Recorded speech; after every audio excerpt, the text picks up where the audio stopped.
रक्षाबंधन पर अमीर नंद के ससुराल आए गरीब भैया भाभी। भैया भैया कहाँ गए भैया?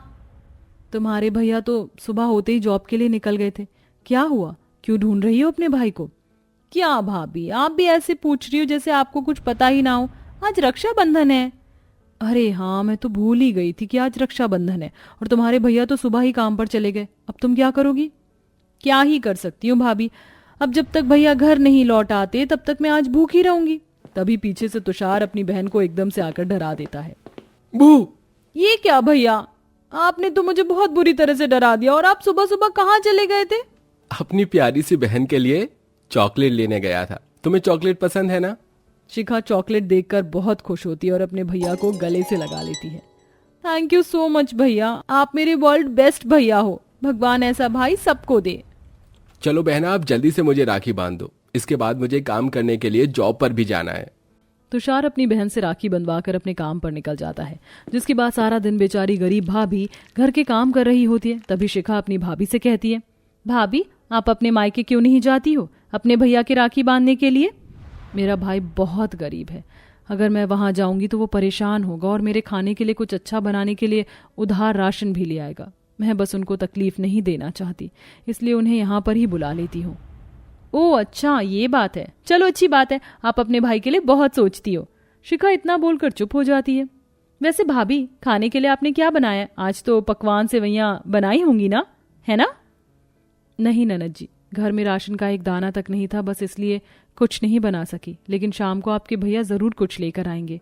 ये सुनकर शिखा का मुंह बन जाता है। इन लोगों के चलते मुझे भी गरीबी देखनी पड़ती है। काश कि मेरी शादी किसी अमीर लड़के से हो जाए जो मुझे अपनी पलकों पर बिठा कर रखे। उसी वक्त घर के बाहर से एक गाड़ी जा रही होती है, जिसमें एक अमन नाम का लड़का बैठा था। अरे शिखा, क्या ये तुम हो? मुझे तो अपनी आंखों पर विश्वास ही नहीं हो रहा। क्या सच में तुम इतनी बड़ी हो गई हो और खूबसूरत भी? तुम कौन हो जो मुझे जानते हो? मैंने पहले तो कभी ये चेहरा इस गांव में नहीं देखा। दरअसल बात यह है कि मैं बचपन में तुम्हारे साथ एक ही स्कूल में पढ़ रहा था। मैं आगे की पढ़ाई के लिए ऑस्ट्रेलिया चला गया था, शायद इसलिए तुम्हें मैं याद नहीं हूँ। अमन को काफी समय बाद वापस लौटकर शिखा बहुत पसंद आती है, क्योंकि वो बहुत खूबसूरत और सुंदर थी। अमन कुछ ही दिनों में अपनी माँ को शिखा का हाथ मांगने के लिए उनके घर भेज देता है। देखो, हमारे बेटे को लड़कियों की कमी नहीं है, उसके पीछे तो एक से एक लड़की की लाइन लगी हुई है, लेकिन मेरे बेटे का दिल तुम्हारी बहन के ऊपर आ गया है, इसलिए मैं रिश्ता मांगने आई हूँ। ये तो बहुत अच्छी बात है आपकी, लेकिन शादी का फैसला तो तुषार जी ही करेंगे। अभी बस आते ही होंगे, आप इतने में चाय पी लीजिए। सेजल इतना कहती ही है कि तुषार उसी वक्त घर में मिट्टी में सना हुआ पहुंच जाता है। अरे ये क्या, आपकी हालत तो बहुत खराब हो रखी है। मुझे कपड़े दे दो, मैं नहाकर फिर सबसे बात करता हूँ। तुषार कंस्ट्रक्शन कंपनी में एक मामूली सा एम्प्लॉय था। उसकी ये हालत देखकर लीला अपना मुंह बना लेती है।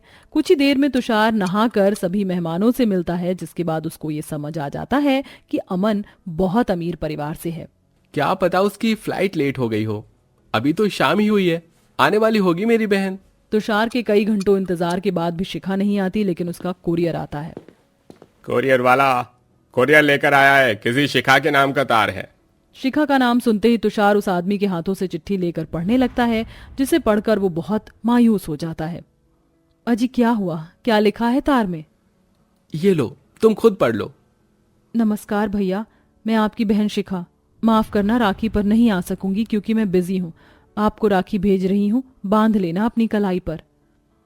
इतने बड़े देश में रहती है नंद जी, अमीर है, काम तो होने ही थे। कोई बात नहीं, आप अपना दिल छोटा मत करो, मैं पड़ोस की किसी लड़की को बुला लेती हूँ आपके हाथ पर राखी बांधने के लिए।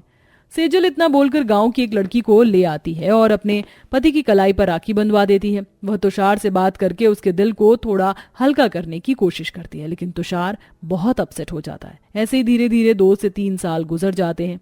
इस बीच हर रक्षाबंधन पर तुषार को सिर्फ तार के अलावा कुछ नहीं मिलता। एक दिन राखी आने से पहले तुषार बहुत खुश होता है। ये लो जी, घर में एक कतरा राशन तक नहीं है और आप बेफिक्र होकर नाच कूद रहे हो। ऐसी भी क्या खुशी मिल गई आपको? अरे खुशी तो होनी है, क्योंकि इस बार हम दोनों शिखा के घर जाएंगे राखी पर।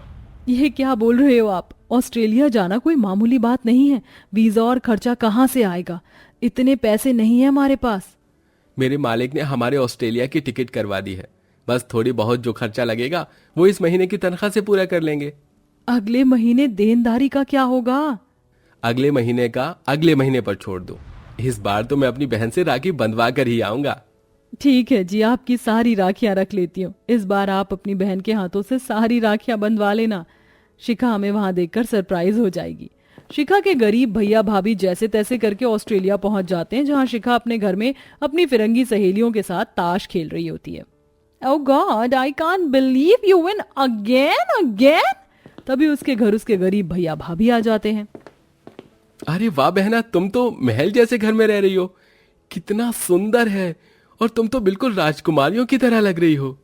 भैया भाभी आप दोनों यहाँ क्या कर रहे हो? बहन, एक भाई अपनी बहन से राखी बंधवाने आया है।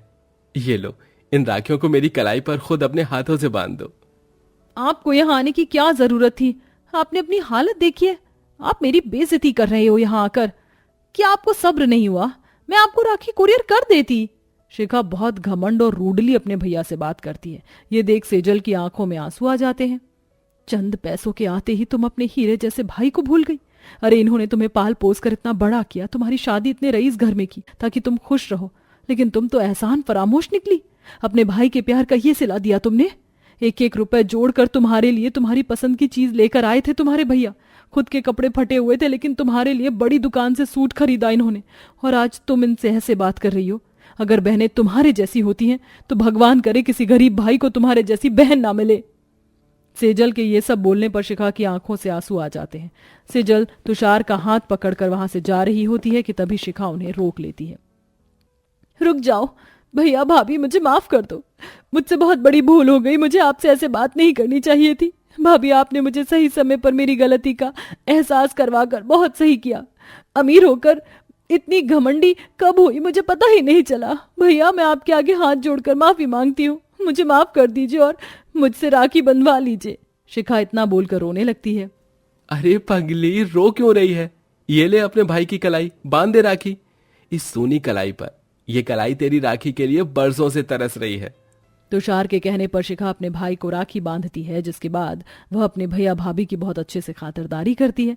यही नहीं, शिखा अब अपने गरीब भैया भाभी को गांव जाने से रोक लेती है और उन्हें ऑस्ट्रेलिया में ही अपने एक फार्म हाउस में रहने के लिए जगह देती है। साथ में अपने भैया को अपने पति की कंपनी में अच्छी पोस्ट पर लगवा देती है, जिसके बाद उनकी जिंदगी पूरी तरह बदल जाती है। अब हर साल शिखा अपने भाई को राखी बांधने उसके घर आती है। इस तरह वह खुशी खुशी रहने लगते हैं।